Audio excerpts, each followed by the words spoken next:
talaga. Nakaka-stress ka.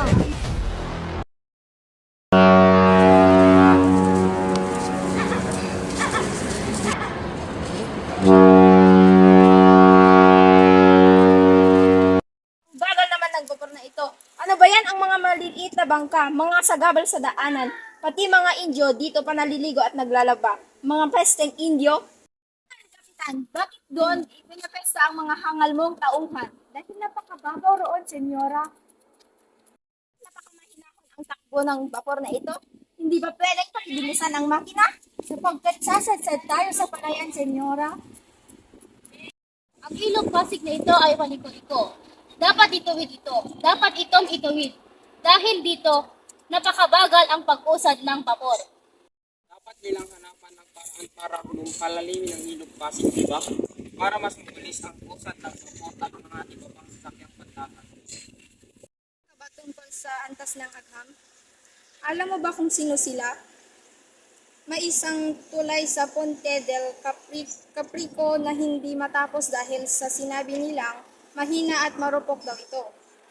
Pero tignan nyo, buo pa rin hanggang ngayon. Kahit anong dumaang lindol at bagyo, hindi pa rin nabubuwag. Din ang nais kong sabihin, ang Puente del Caprico at ang magpantas ng agham. Yan din ang aking gustong sabihin, Padre Salvi. Ngunit hindi ibig sabihin wala kayong katwiran dahil ang problema ay ang lawa. Dahil walang maayos na lawa dito sa Pilipinas. Madali lamang yan. At hindi ko mabatid kung bakit walang nakikip nito dapat simulan sa pagbuhukay ng isang tuwid na kanal mula sa bunganga ng ilog Pasig hanggang sa labasan nito ay sa pag-usad ng Maynila. Na kanal nito ay magsisilbing ilog at upang makuha dito ay tatambak sa luma. Hindi ka nagsasayang ng lupa.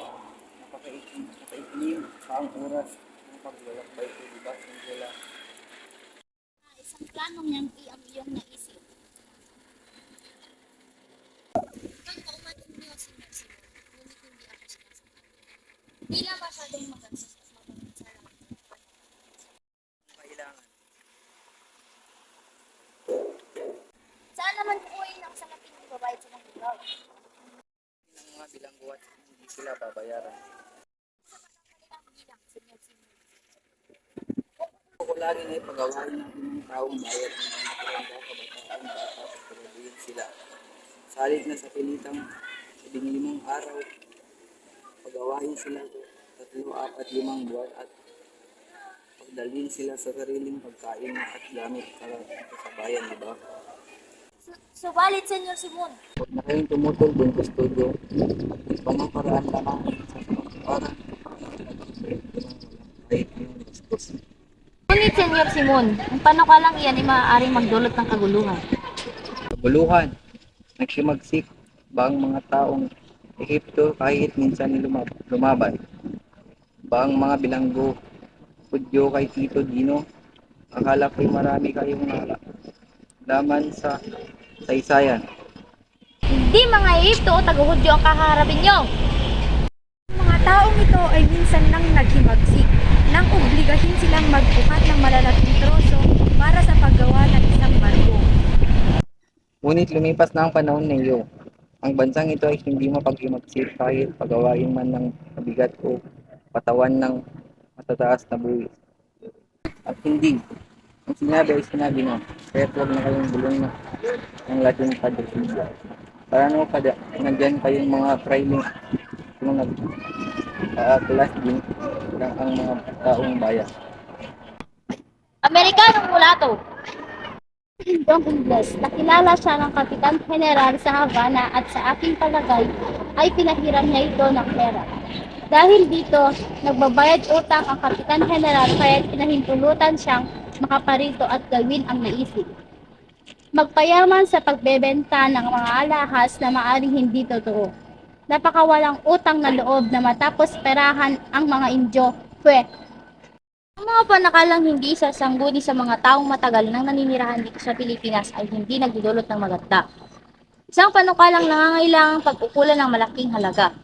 May isang bagay ako imumungkahi sa inyo.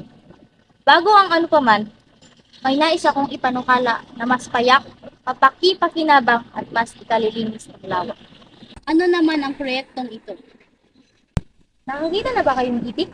Sa aming palagay, hinuhuli ito sa lawa. Hindi! Hindi yun ang ibig kong sabihin. Ang tinutukoy ko ay tulad ng inaalagaan sa Pasig at Matero. Alam ba ninyo ang kinakain nila? Ngunit ano naman ang kinalaman sa proyektong ito?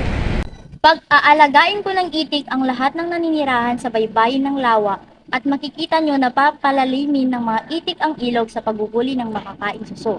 Ganyan kasimple ang aking panukala.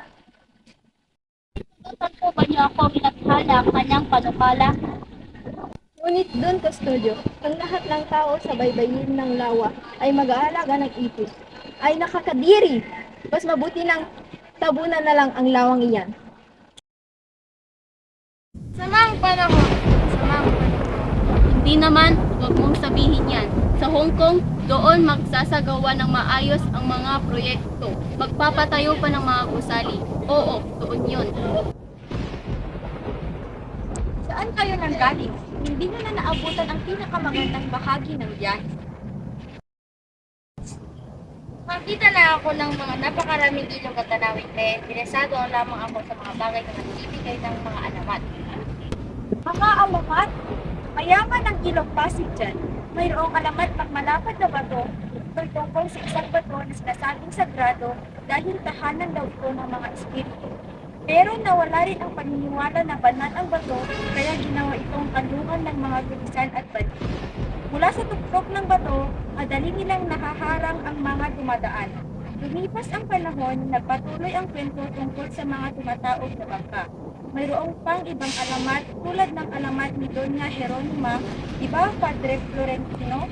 Maaari mo bang ilahad ito sa amin? Naku, wag na. Alam na ng buong mundo yan.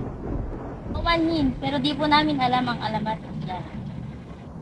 Sige na nga, dati raw may isang estudyante na nangakong magpakasal sa isang dalaga sa kanilang nayo.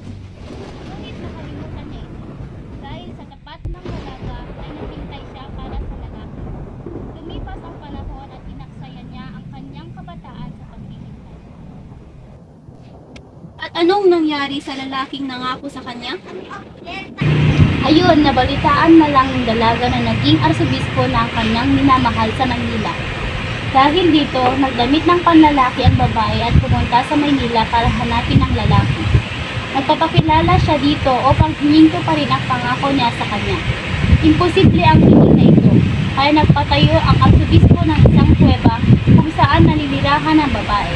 Ayon sa kwento, dahil sa sobrang katabaan ni Doña Jeronima, kailangan niyang pumasok sa patagilid sa kuweba. Sumikat siya bilang engkantada dahil sa kawalian niyang pagtatapon ng pilak na plato. 2 taon na ang nakalipas at nabubura na ang alaala ng mga Indiyo kay Doña Jeronima. Aba, isang magandang alamat yan. Gagawa ako ng artikulo tungkol dyan. Ano ang magsabi niyo, Father Santos? Isipin niyo, tama ba nabibigyan ng arsobispo ang babae ng kuweba? Hindi ba masagot ito sa sitwasyon ng Barangay Sala? Halimbawa, si Santa Clara. Dahil hindi isang asal maginuli, nagbibigay ng isang kuweba upang matirahan ng isang taong linggo natin.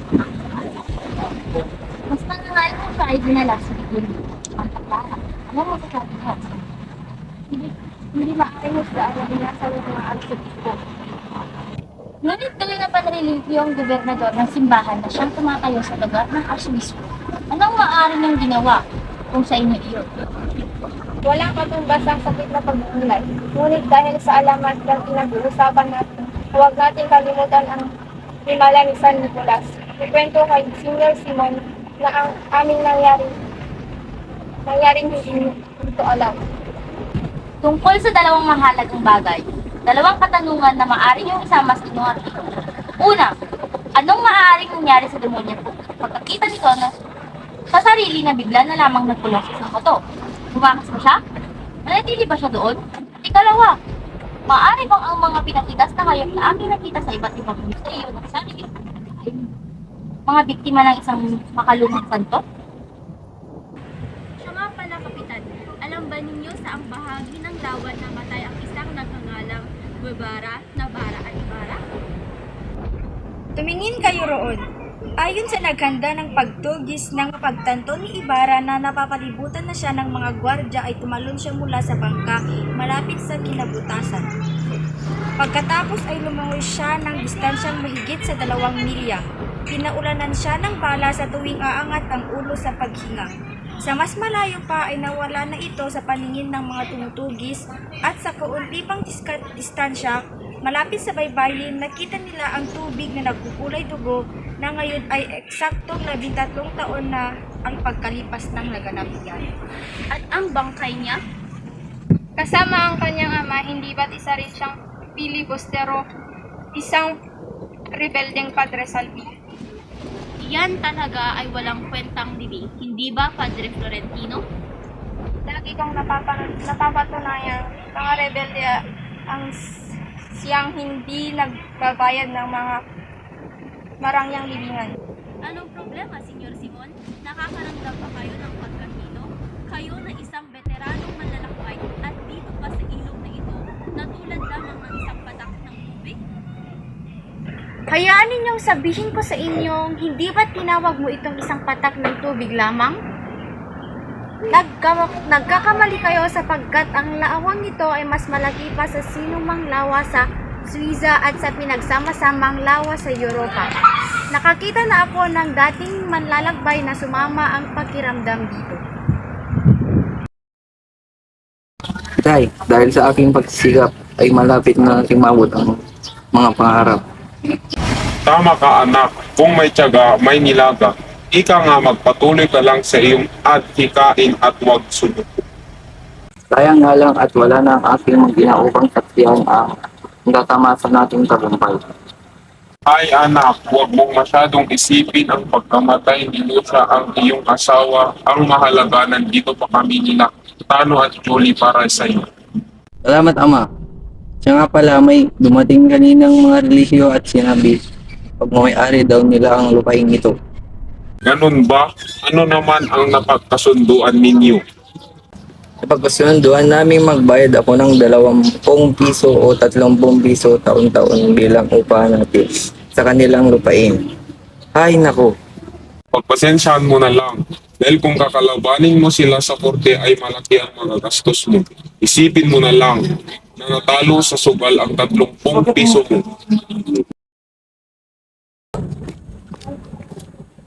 kumasobra na ang mga prailing yan. Bakit anong nangyari? Ano yung mga prailing yan? Nais nila akong pagbayarin ng 50 piso taon-taon. Imbis na 30 piso na siyang napagkasunduan. Sumusobra na talaga sila. Magpasensya ka na lang. Isipin mo na lang dumating ang mga kamag-anak ng buhaya. Ngunit paano ako makapag-aral sa Maynila? Kailan ako magkakaroon ng magandang damit? Hayaan mo, sa susunod na taon ay makakapagsuot ka na rin ng mahahabang bestida at makapag-aaral sa Maynila tulad ng mga ibang kababaihan. Hindi maaari. Kailangan gumawa ako ng paraan. Hindi sabat ang kamot lamang ako ng ulo, ngunit paano ko mababayaran ang 20 piso na hinihiling nila sa akin? Anak, magpasensya ka, huwag kang susuko basta-basta. Pero itay, kukunin nila lahat ang meron tayo kapag hindi ako nakapagbayad at ayokong masayang lang ang pinaghirapan natin sa loob ng ilang taon. Ano na ang balak mong gawin? Re-rebelde ako. Hindi ako magbabayad ng kahit anong sentimo at susuko ko lamang ang lupain ito sa sino mang magdidilig ng sarili ng dugo rito. Magunos dili ka. Iyan wag na wag mong gagawin. Tandaan mo na ang sinumang nananalo sa korte ay naiiwang hubad. Pinanganak tayong walang saplot itay. At kapag tayo'y namatay, babalik tayo sa pagiging habo. Kung araw-araw ay manglilimos ako sa isang pulubi upang hindi niya ako mambalain, sino magsasabi sa akin na patuloy kong limusan ang pulubi gayang inaabuso na niya ang aking kabaitan. Hindi ka ba nababahala sa sitwasyon mo? Maging ang gobernador ay kinakausap ka na ngunit hindi ka pa rin natakot o nagpapaapekto man lang. Walang sino man ang makakapigil sa akin. Hindi ko isuko ang lupaing iyon. Maliban lamang kung may hihigit sa sakripisyo ko sa pagpapalago ng lupaing iyon.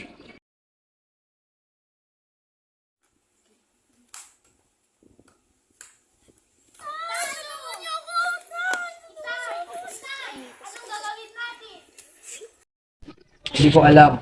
Kailangan ko magbayad sa mga abogado. Kapag nanalo ako sa kaso, alam kong paano siya mababawi muli.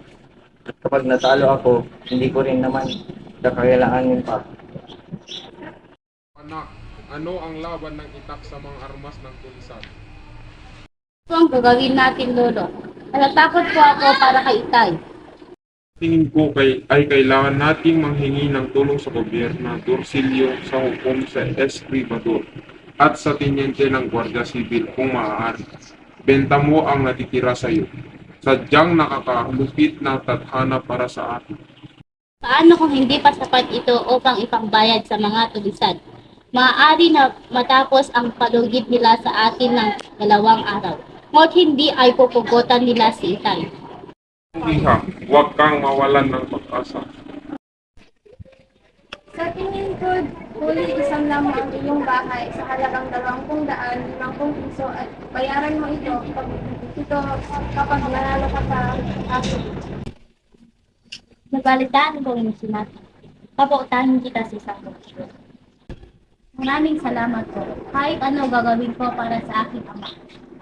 Manilbihan ka bilang katulong sa akin. Po? O sige po, papayag na po ako. Magaling! Bukas ay magsisimula ka na. Maliwanag ba? Opo, maraming salamat po. Ako na maaaring mahalin si Basilio dahil malalaman niyang hinahayaan kong magdosa kaysa ibenta ang laket niya. Paalam, mahal ko.